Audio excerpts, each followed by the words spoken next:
How to set up Fingerprint in Windows laptop. To set up your Fingerprint in Windows, you must have a fingerprint reader device in your laptop. If yes, go to Windows Setting by clicking Windows Start menu. Then click Account option and then click Sign In options.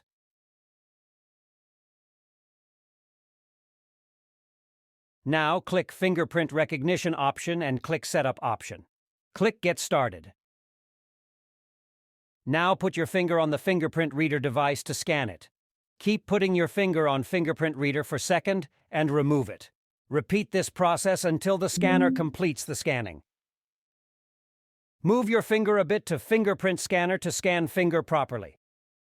Once done, you will see Setup PIN option.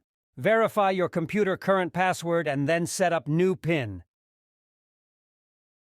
This is for bypassing your fingerprint in case if it does not work.